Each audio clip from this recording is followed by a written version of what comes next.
The broadcast is now starting. All attendees are in listen-only mode. Hello and welcome to today's webinar, Stir Civic Interest with Creative Data Presentation with Kansas City, Missouri. Our presenters today are Kate Bender, Deputy Performance Officer, Office of City Manager, and Jennifer Roosh, Deputy Communications Manager and Strategist, both from the City of Kansas City. This webinar is designed to be interactive and we want your questions. Send them in through GoToWebinar at any point and I'll post them to our presenters as soon as it's convenient. Speaking of our presenters, let's start by learning a little more from them. So perhaps starting with Kate, can you tell us a bit about your background and how you ended up with the City of Kansas City? Sure. Thanks, Jessica. My name is Kate Bender. I'm the Deputy Performance Manager with the Office of Performance Management, which is a division of the City Manager's Office. I've been with the city for about 8 years. I started out with the city as a fellow in our Cookingham Management Fellowship and have really been focused on performance management for about the last 6 years. I was involved in starting up this division, which started with sort of one person and now is up to about 4. Fantastic. And how about you, Jennifer? My name is Jennifer Roosh. I work in the Office of City Communications, which is also a division of the City Manager's Office. And my background is mostly in advertising. I've worked in various advertising agencies on local and national and international accounts here in Kansas City. And now I am here with the City of Kansas City, and we are applying some of that knowledge to connect with our communities. Great. Well, that is why we're here to talk today about connecting to the community, particularly with your amazing Art of Data event that you held. So let's start from the very beginning. How was it originally conceived? So I mentioned that we've been doing this work focusing on data-driven management for about the last, at this point it's about 6 years, but when we conceived of the event, we were really approaching our 5-year anniversary. And so we wanted to do something to underscore our commitment to data-driven management, and we were looking for something creative, something that would kind of grab people's attention in a different way. And we were brainstorming with our communications office, who's been a really great partner for us in terms of presenting data and information in a thoughtful and creative way. And we had this sort of like crazy idea at the time. We thought of, well, what if we asked artists to reinterpret our data? That would be neat. And then it kind of went from there. We figured out, you know, could we pair it with our community wide event that happens every month, which is a gallery crawl in a particular area of town. And it turned out it was really serendipitous timing that we had come up with this idea, because the city had just really at that exact same time, within a month of us coming up with the idea, created an Office of Creative and Cultural Services and hired a director of that office. And so she came on board, and it became then almost a three-way partnership where she was really eager to step right into her role of supporting and engaging the artists in Kansas City, and so she kind of took the execution of the effort. You know, the idea of how, you know, the question of how do we engage the artists, how do we go about this? We really had no idea, but she did, and she had experience there, so she was able to take that and run with it. And so that, you know, it started off kind of as a little grain of an idea, and the more we built on it, the more kind of came together. And I would say that this particular event was really kind of something we didn't know how it was going to turn out. We thought it was a fun and creative idea, but we really had no idea when we started planning this how big it was going to get and how interactive it was going to get. And you'll find out later as we continue this discussion, it actually helped us solve some problems that we didn't know it could tackle. So, fantastic. So let's move right along then to the next question. What was the response from the artists when you talked to them about this, and were they already familiar with your open data platform? We had a really positive response, and I should say that we really had no idea what the response would be, because we had this this Office of Culture and Creative Services was brand new, part of the impetus for creating it was to have a more formal connection with that community. You know, they've certainly really important to the city's culture and economic development efforts, but we didn't have a formal tie into the community prior to this. And so when we set up this call for artists and we set up this this artist information session, we went over there. It was a Friday afternoon. We had partnered with our local nonprofit, Arts KC, which is involved in you know, really supporting the arts in Kansas City. So it was a great match. So they were hosting it. They hosted the gallery show, and they hosted the information session. And we were heading over there, and we thought, we don't know whether there's going to be 2 people or no one. And instead, we walked in, and the room filled up. There were 20 to 30 people who just came out for the information session. And so that was the first thought to us of, you know, okay, first of all, we have an interesting idea here, and also that this is a community that's, you know, hungering for this type of opportunity. And so off of that, you know, that was just a chance for us to go back and forth with them and answer questions and even clarify for ourselves. We actually reshaped a few things based on their feedback at that session. For instance, we'd originally conceived of this as something where the city would be acquiring the art, and after talking to them, you know, they provided the feedback that since we were only able to provide a relatively low stipend to each of them, they said, well, would you consider letting us keep the art and or sell it? And so we thought, well, that might be a better partnership, and then the city also isn't in the business of owning and managing art, which is a whole other deal. So, and I would say in terms of their familiarity, I don't think many of them were very familiar with open data, but they really dove right in, and in fact, they had a lot of ideas about different ways they could use it, even from that first meeting. And unexpectedly, we ended up having 2 artists that were actual teams, which is something we had, you know, allowed for, anticipated, but we didn't expect that they would team up in the sense of having a data person and an artist working together. And in this case, they were both you know, family teams, so mother-daughter and father-daughter. And those teams, watching them and communicating with them before and during and after the event, the insight that they got, because they were literally working on this effort together, pulling out the data components and then reframing it as art and re-envisioning it, it was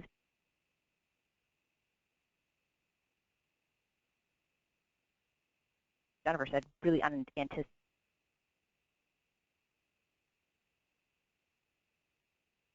The whole event, having the data and the art come together in that kind of little microcosm. Yeah, it was almost like we got to view their.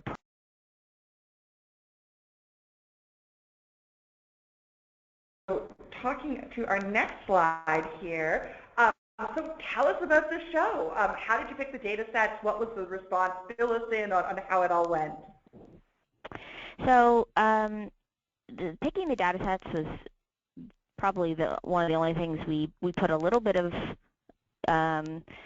we tried to put a little bit of definition around, because we thought, well, we're not really sure what's going to come of this, who's going to respond, what kind of art's going to come out of it, what the response to the community will be, but we can at least start with data sets that we think are highly important. And so our KC Stat program, we have 12 meetings annually, 1 a month, and so we have a wealth of data and charts to pull from. And so the KC Stat meetings relate to 6 different goal areas, and so we combed through and made sure we had at least 1 from each goal area, so a couple of them had 2. And we really focused on charts or maps or whatever the presentation was of the data that, you know, either was a central, that had really created a lot of discussion or was a subject of ongoing discussion. I mean, we tried to focus on the things that were visually interesting, or at least we thought so, but also that the story behind it was something that was really central to us in data-driven management. And that was important because one thing we tried to convey to the artists was that this isn't about, you know, fundamentally, for our perspective on it, it's not about reinterpreting a bar chart, you know, and making a bar chart into art. It's about reinterpreting the story behind that bar chart. And so that's why we tried to pick data sets and you know, visualizations of those data sets that had a real story behind them that someone could latch onto. I think for us, one of the coolest things about this particular event was, as Kate mentioned earlier, the event was the exhibit opening was actually taking place during an already scheduled downtown event called First Friday, where people just come and experience the food and experience the culture and the art in our downtown area. And so people were literally walking through this previously predetermined event and stumbled into the gallery, and suddenly they were looking at data sets from the city of Kansas City, Missouri. They were talking to each other about what those data sets meant. They were interacting with the artists. It really became a way for us to communicate with residents outside of the public meeting. And that was one of our big challenges over the last year or two, have been to draw attention and attendance at the public meeting. Those meetings just seem to get dwindled down to just a few really, really strong advocates from the community, and this is a way for us to reach out to those communities and those residents in a way that was completely unexpected for them by meeting them where they already were. Great, and we just had a question come in that I think is a good time to ask it now. Were there any controversial issues for the city included in the data sets that you presented for the artists? Yes, extremely. I mean, controversial in the sense that they're not all happy, happy stories, I guess. Two of the ones that we picked, because we picked because they both evoke a strong response already, and also because they are strong priorities. And one was our homicide, our number of homicides on an annual basis, and another was a visualization that focused on the differences in life expectancy based on zip code, which relates to socioeconomic inequality and the connection between that and differential life expectancy. So both of those are areas that the city has put a lot of emphasis on, both on managing and improving, but also tracking. And so those are incredibly relevant charts, but they certainly are not without some controversy or some that like I said, they're not just totally happy stories. And did the artists pick their own data sets to work with? Yeah, so we put out 10, and we allowed them to choose, each of them to choose from one, or a couple of them incorporated more than one into their visualization. We opted to give them a limited number. We at various times brainstormed, well, what if we just give them a link to our open data catalog? What if we, give them a lot more leeway? And I think that's an interesting idea, but since we, like I said, had so many unknowns about this, we thought, well, maybe it's easiest to start with a limited number of data sets and let them go from there, because that's still a lot of opportunity.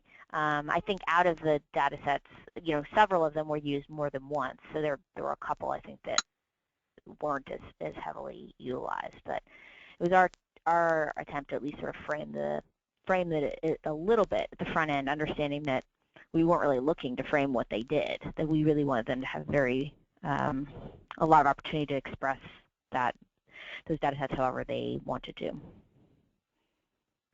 Great, and just to speak to the audience for a moment, we've had a number of questions about the outcome of the art show, and we are going to show some of the art pieces later on in this presentation, so we can talk a bit about the results of everything then. So moving on to the next slide here. So how long did it take to organize this event? It was about a 5 to 6 month period from the initial brainstorming idea to the actual gallery show. And for us, it was all that sort of, it had to be that period of time, because we started, once we decided to go forward with it, we identified the First Friday gallery show opening, the opportunity to look at, Arts KC, our partner, our gallery partner, and see when they had available. And so June 5th was kind of ascertained from their perspective, and ours is the best opportunity. And so then we kind of had to count back and say, I think by the time we fixed on that date, it was early in the year. And so we really kind of put our nose to the grindstone and got that call for artists out as soon as possible. and had that open for a few weeks, did a really tight turnaround on the review so that we could give them as much time as they could to actually create the works. And I think, our team definitely felt like, and I think the artist might have said that the time frame to produce the art was pretty tight, probably on the short end. It certainly would have been nice to have a little bit more cushion in there. One of the questions we just got in as far as what information did you give the artist? So once they sort of selected their data set from the pool, did you send them like the URL where it's located on your KC Stats site, or was there some sort of other format you gave it to them? We created 2 files that were on our open data site. We went ahead, all of the charts we showed were culled from existing KC Stat meeting presentations that were already available on our website. But for their ease of utilizing them, we pulled together the actual charts, and then we also did I think we called it an explanatory document that really went through and said this was the date and time that this data was presented, here was the conversation about it, here's the city goal it relates to, really any context we could provide. And by giving them the date of the meeting, and we may have actually even given them the URL to stream the meeting, or if we didn't give it to them, they could have found it, because all of our KC Stat meetings are televised, and so they could actually go back and watch the conversation around that data if they wanted to. And a few of them also requested additional contextual information, like I think we had a couple that asked for some raw data, and so we gave them the underlying raw data related to that, or it may have already been available through our open data set. So yeah, well, we really, though, tried to give them as much information as we could, but then step back and let them go forward with it. I think the neat thing about our open data catalog is that in a way, or at least in the way that the Office of Performance Management has put that data out there, it is interactive by nature, meaning that if I want to go look at the data online, I could take that data and compare it across years or across different kinds of ways of measuring that information. And so for most of our residents, they may or may not know that that's already out there, but then once they go in there and see all of the raw data that is in that catalog and how they could possibly use it, really it opens their eyes to see how endless the possibilities can be. Great. So let's take a look at some of the exhibits now. We're going to take a look at them here. So this is sort of the entranceway and some examples of the actual data sets that they were using. Take a look here. So here's one of the first pieces, Social Puzzle by Mark Allen. And the chosen data set here is life expectancy by zip code. And in the artist's words, the graph that struck me the most was a correlation map between race, region, and life expectancy. I chose to recreate this map using a photographic process called cyanotype and splitting the various sections into puzzle pieces, indicating the need for us to solve this social puzzle. And that's a great way to put that issue. Yeah, and so as you can see, he kind of chose to, actually recreate a portion of the literal, the map. So you actually have some recognition of what the original piece looked like, but then, yeah, the way he split it up, provides the story there about the areas where life expectancy is higher or lower. One of the other pieces we're going to look at today is Rise by Anthony Schmeidler. And I enjoyed this one because it's a little different from what you think of when you think of art. His chosen data set was city homicides 1926 to projected 2014. And in the artist's words, homicides are a grim reality faced by all major metropolitan cities. But even if the number is low, anything other than 0 is an accomplishment that can be difficult to celebrate.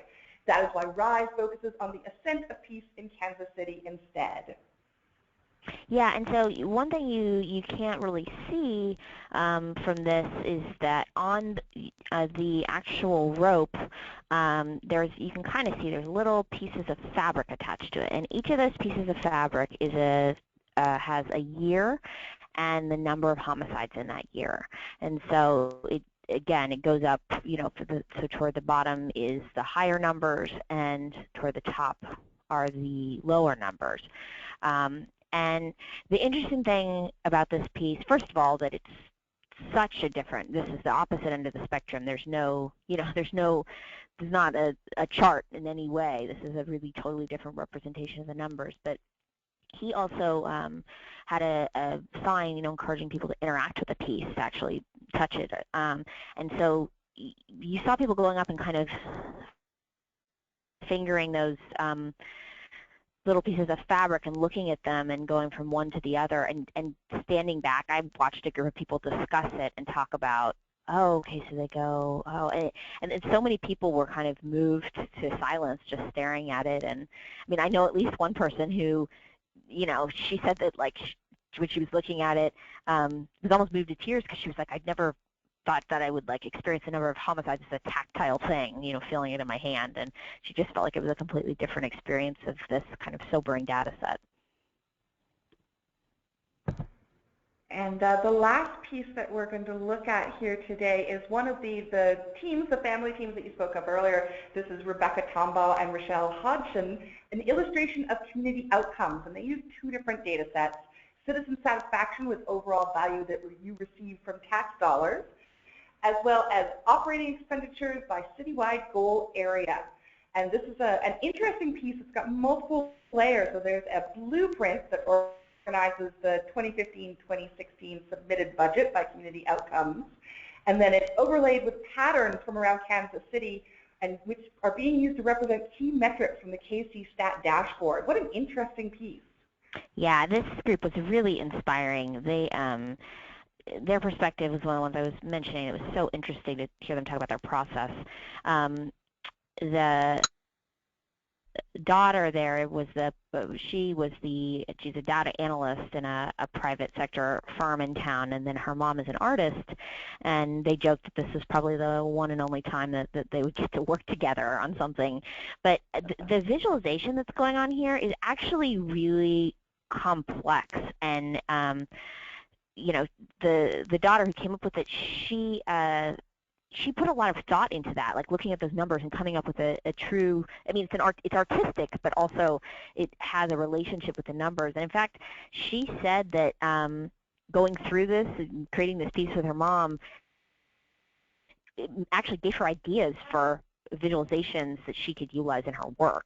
So she said it actually changed her frame of reference a little bit, and gave her new ideas about how to approach data visualization herself. Wow, that's an unforeseen outcome, but that's great. Yeah, exactly. So moving back on to some questions, what did you see as the goals of the event, and how did you measure its performance in reaching those goals? So again, it kind of goes back to the three goals, which really kind of, to some extent, align with the three divisions that partnered on this: celebrating the city's use of data, collaborating with and engaging and supporting the artistic community, and engaging the public. And so one of the biggest measures we have is how many people did actually experience this. And so we had as Jennifer said, by tying it with this existing gallery crawl, which is extremely popular, draws tons of people. People come out to see specific exhibitions, but a lot of people just come out just to go to all the galleries, and they have no anticipation of what they're going to see. So that was really neat, that we had some people who said, oh, I'm here to see Art of Data, and other people who just wandered in. It's a big, open, all the galleries open their doors to the street so people can just wander in, and so you had people walking in and reading about it, and they'd never heard of it before. So I think between the number of people and then the conversations that we heard are going around the room, the number of people who saw something that they'd never seen before. We did do a brief survey that people completed, and most people who completed it said that they weren't at all familiar with KC Stat or any of the data, and so it was a brand new perspective for them. I actually like these goals too, because this showcases a little bit of how our communications team tries to work on a daily basis. So, normally, it might be common practice to the Office of Performance Management is celebrating 5 years. We say something with a council resolution, and we send out a media advisory, and then that conversation ends there. But this was really something like that we just took to the next level So we try to do this in lots of different ways to take something that may just be, an anniversary date or some information that needs to go out and find a better way to share that information with our residents. Great. I'm just going to throw in a question here from the audience. We're getting lots of questions. I love it. Please keep sending them in. Were any of the visualizations computer-based interactive art? So more like a traditional data visualization, or were they all sort of the artistic, more static art pieces? So we had at least one that was for graphic design. It wasn't interactive, but it also wasn't a traditional art form. It was more of a graphic design execution. We did have one piece that was interactive, although not digitally. It was it's kind of hard to describe, but it was a little machine, like a little where the idea was you would put data in, and then you turned a lever and you got a fortune cookie out. And so there was an explanation around it about like the idea of using data to produce outcomes. So we did have that one that was interactive. It was a really wide variety of mediums. We had several paintings, but then we actually had a garment one, that somebody who produced actual clothes based on the art. We had the ones that you've seen or have been described. We also had one that was kind of they used circuit boards and mirrors and kind of presented a representation of the city's skyline along with the data that's related to it. So all of which I'm doing a terrible job of explaining verbally, but it was a really broad range. It's difficult to put art into words, I think. Yeah, exactly. And do you think that, sort of revisiting an earlier question, do you think that people being able to interact with, potentially controversial issues in this way came away with a unique perspective or a greater understanding? Yeah, I do. I mean, I think, well, for one, as Jennifer referenced, there are a lot of citizens who really probably don't give any thought at all to some of these issues. And so it actually brought the issues to the forefront of their mind, that we have a moment to consider, how has a number of homicides fluctuated over time? And then beyond that, yeah, I think that's where the community conversation part comes in, because this wasn't, our KC-STAT sessions are interactive and public, but to some extent they do always represent the city putting data out there and then asking for a reaction or questions, whereas this was something even more open. It was about putting out, some data stories and letting the community respond to them and reframe them and react to them. We had another piece of art that was done, which is, again, very different, was someone who decided to do kind of a version of almost performance art, where she took the life expectancy data set and did a whole bunch of research and printed up a little like zine, a whole bunch of copies of it, and then she went around town and left it in all of these community centers and other social service providers where the life expectancy is the lowest. So kind of putting the information out there about what the circumstances are, what life expectancy is, but also it had all of these resources that in the publication that could be accessed and ways in which the community could try to address this. And so our health department, who is the owner of that data and the owner of the efforts to address that issue, they loved it. They thought it was amazing, and they have really been trying to think hard about community engagement. And so I introduced her to one of our health commissioners at the meeting, and they've since connected and are talking about how she could potentially help them with community engagement going forward. Wow, that's a great story. Yeah. So let's, just going back to the slides here, we have a little bit more detail in here on the goals of the event and how you measured the performance. And it looks like you had excellent feedback from the artists.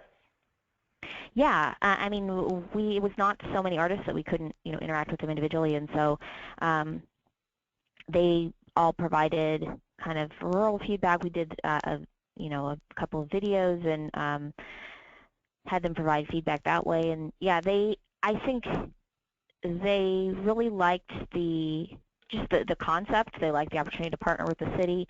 And I also think it was a nice opportunity for it was interesting, not all of them were present for the gallery opening, and it wasn't a requirement in any way. In fact, we really left it up to them if they wanted to come and participate. But the ones who did, they not only were there, but most of them stood right by their art and were really eager to engage with people who came up and talk about it. So I think they actually appreciated that level of involvement too, that it wasn't just the production of the pieces, but it was a chance to kind of tell the story through their perspective.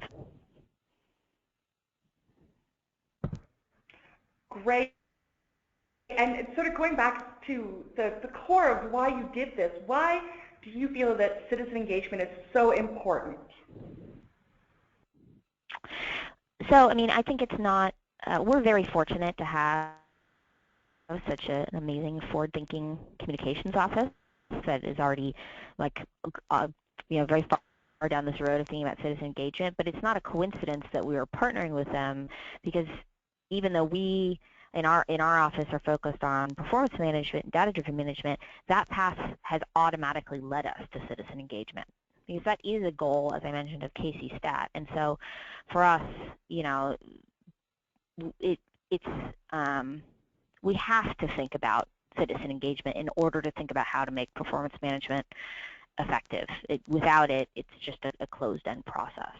And so the same is true of open data. I mean, having an open data portal is a great step forward, but it's been our experience that people need to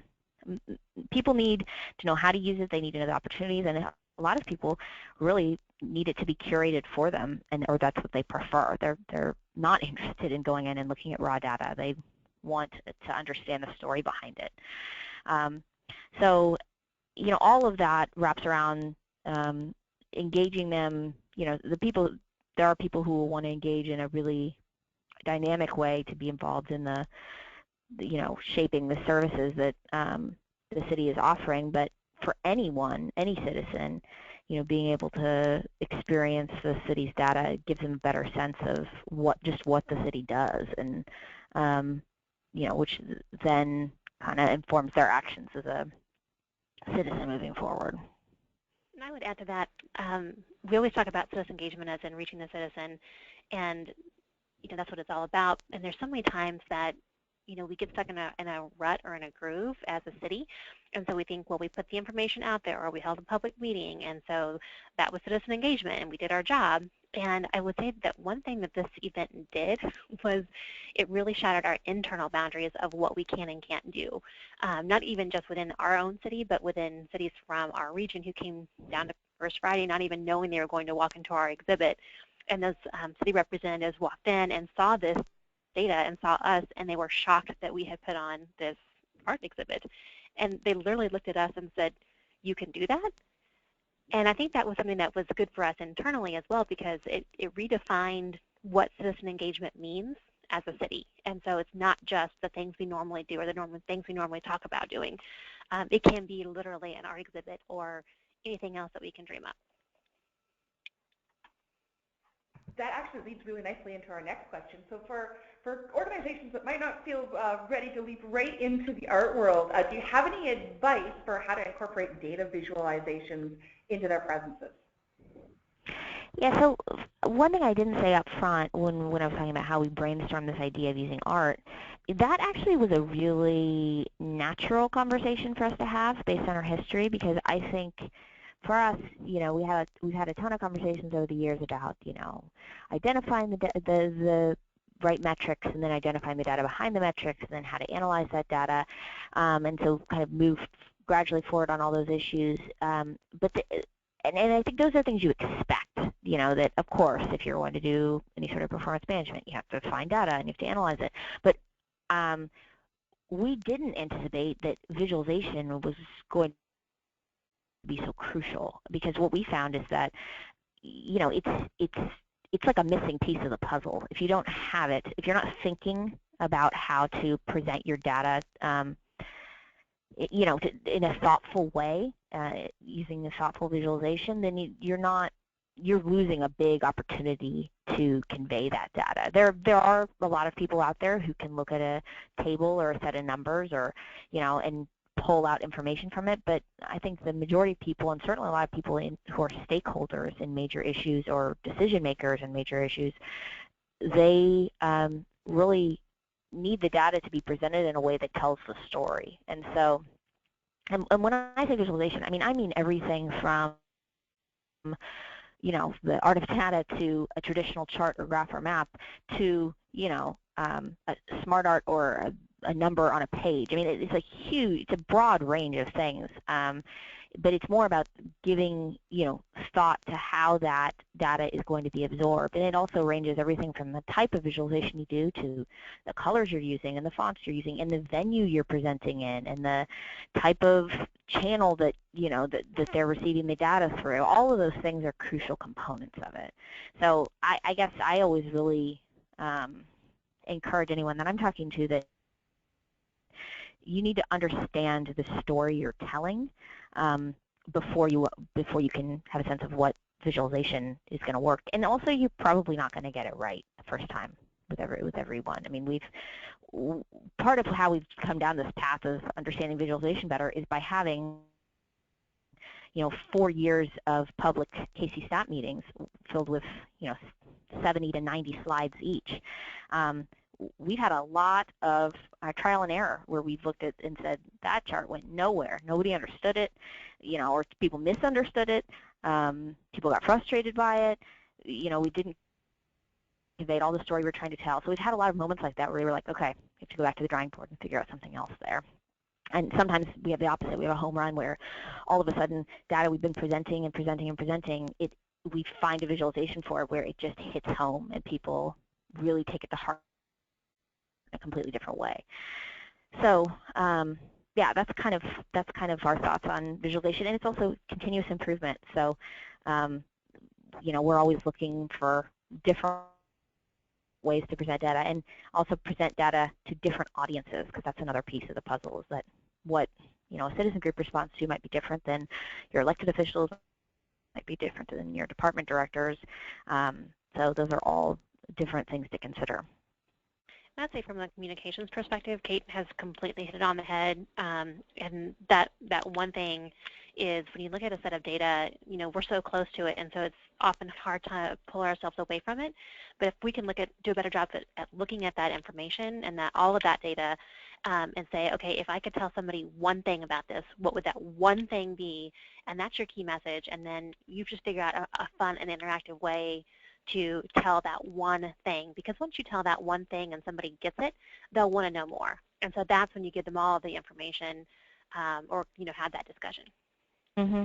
And I would add too that we've even in our partnership working with our communications office, there have been times, especially when we're talking about a broader audience, where we've said, you know what, we're not graphic artists. We're very good in Excel and PowerPoint and various other data kind of oriented tools, but we've got in the past pulled out the data message and gone directly to the graphic artist there and said, can you help us visualize this? How would you visualize it? What would this look like? We wanted to tell this story, and they produce awesome things that we would never think of, because they're crossing the boundary from traditional chart or graph into graphic art. And so yeah, so that kind of goes along with the sky's the limit idea. Our artists were actually really excited about this, and they decided to put together their own little art piece that was the introductory token as you walked into the exhibit, and it was a white piece with a white raised text that announced the exhibit name. So on top of all the other duties that they had for the event, they were pretty excited to put that piece together as their own addition to this exhibit. Fantastic. We have had so many questions that I'm actually going to skip our last slide and get right to the questions. We've got about 5 minutes left in this presentation. You mentioned a stipend. Is that how you compensated the artists for their work? Yes, we did a $500 stipend per artist and or artist team. So wasn't per. If there was a team, they got $500 collectively, and that was we already had that in mind going into the presentation or going into the planning of the event. But once we paired with the Office of Creative and Cultural Services, she really underscored the importance of that. She said, you know, if we want to send a message that we're being supportive of engaging the artists in the community, if we're going to ask them to do this for free, that doesn't send that message. And so, and when I mentioned earlier, we realized that $500 was just sort of the limit of the resources we could identify. But we felt like at least that compensated them for their materials, hopefully a little bit of their time, and then by letting them keep the art, they had the opportunity to, you know, continue to get some financial benefit from it. Excellent. Did any of the pieces reveal a surprising or unexpected analysis of the data?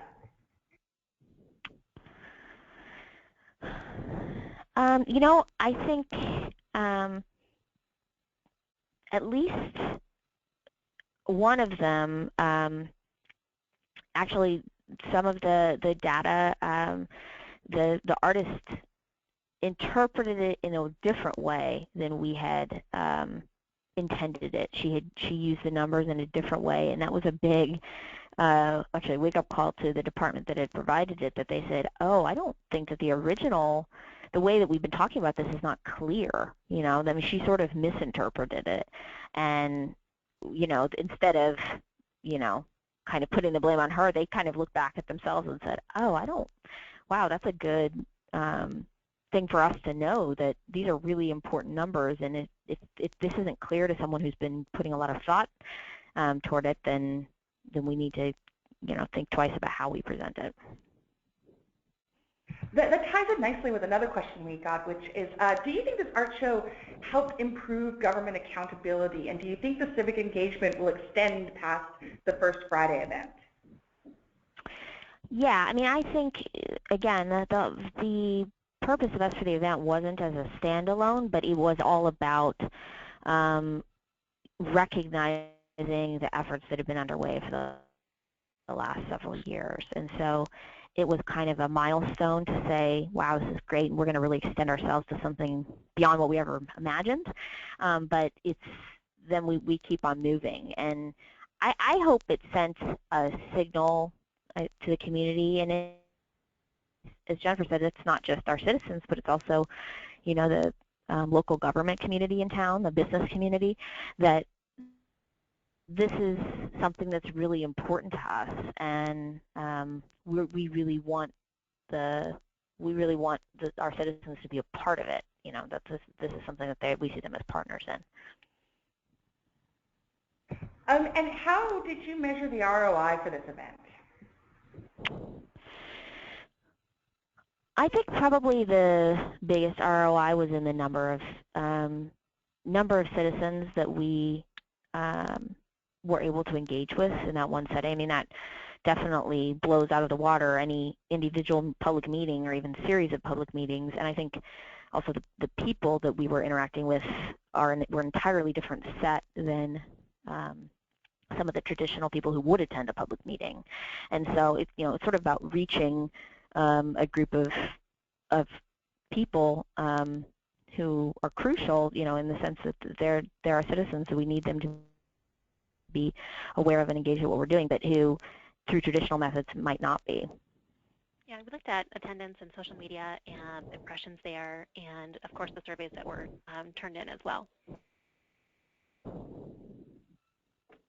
Great, and one final question. You said you had a huge turnout for artists. How did you select the pieces that you did put on display? So we did, through the call for artists, yeah, I mentioned we had a number of submissions, and then our director of the Office of Creative and Cultural Services actually put together a selection panel, which consisted of a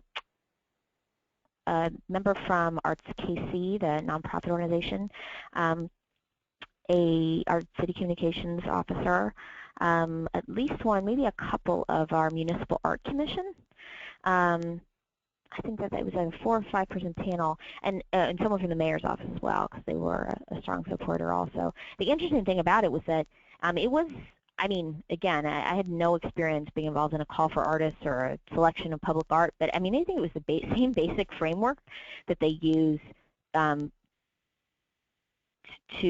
selecting public art generally. We have a 1% for art program for capital improvements, and so I think they use sort of a micro version of that. Everybody who was on the selection panel, you know, had a real understanding of art generally. In fact, myself and my colleague Julie Steenson from the Office of Performance Management, we sat in on the panel and kind of listened and provided our thoughts about how to use the data, but we weren't part of the selection panel, which was really fine with us, because when it came down to it, you know, we said, well, we don't have a strong understanding of art or different mediums, and we're just excited to see so much participation, but we're happy to let the experts be the ones to kind of say, here's a really great cross-section of our artistic community, and here are artists that really show a lot of promise. Wonderful. Well, unfortunately, we have to wrap this up. I've put some contact information on the screen for both Socrata and the Office of Kansas City. How can people reach you if they have any further questions? Well, we have information on our website, kcmo.gov/data, kcmo.gov/kcstat, and you can also get there through the data page. I can always be reached by email, kate.bender@kcmo.org. Yeah. Great. Fantastic. Well, thank you so much, Kate and Jennifer, for coming on today and talking about this outstanding exhibit. Thank you. We appreciate the chance to tell the story. Great, and thank you to all our attendees for being here to hear the story today. And with that, I'm going to close out the webinar. Have a great day.